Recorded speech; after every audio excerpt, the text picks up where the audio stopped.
Good morning, students. Now we will further continue in this chapter by learning about electrovalent or the ionic bond. So we all know that the elements which have one, two, three electrons in their valence shell, or the number of valence electrons are 1, 2, or 3, they lose these electrons to attain the stability. Whereas the elements which have 7, 6, or 5, that is 5, 6, 7 electrons in their valence shell, they gain electrons to attain the stability. Whenever the elements which has a 1, 2, or 3 electrons in the valence shell, they are known as the atoms of the metallic elements, and the elements with 5, 6, 7 electrons in their valence shell, they are known as the atoms of the non-metallic elements. Now, a metallic atom which loses the electrons and becomes a positively charged. So this positively charged ion is known as a cation.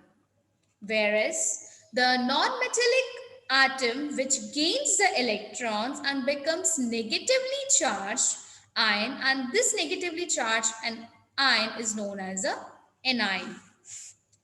And we also use the word for the cation, we also use a word which is known as the electropositive element.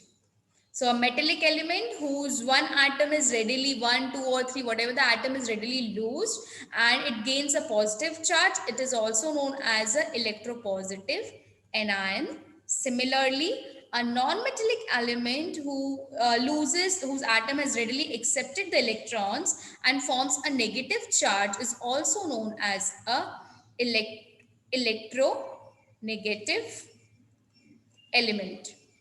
Sorry, this is not ion, this is electropositive element, and this is the electronegative element. Now, let's see what exactly a electrovalent or the ionic bond means. So the ionic bond is formed by the transfer of electrons from one atom of an element to another atom. So basically the electrovalent bond is formed by the transfer of electrons from one atom to another atom. Now let's understand this with the help of an example. For example, we have a sodium atom whose electronic configuration is 281. Now, it has one electrons due to which it is not stable. So, to attain the stability, what it will do, it will acquire the stability near to its to its noble gas. So, it will lose one electron. So, sodium will lose one electron. It forms a Na plus, that is a sodium ion, and now its electronic configuration is 2,8. After this, we have a chlorine. So its electronic configuration is 287.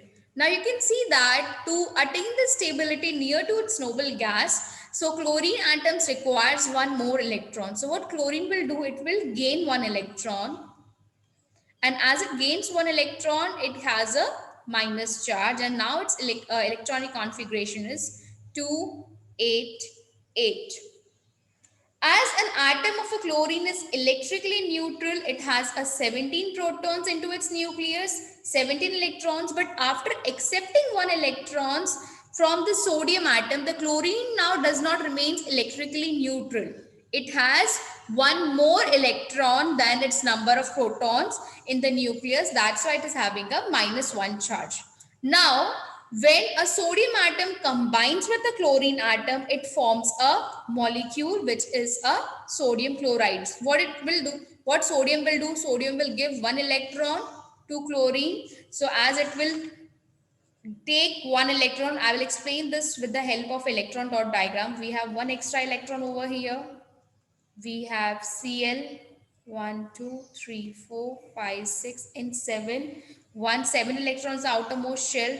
Now what will happen? Sodium will donate one electron to the chlorine, and chlorine will gain one electron, and they will form a bond between them, which is known as a electrovalent bond, which is formed by the transfer of electrons, and they forms a molecule which is known as a sodium chloride.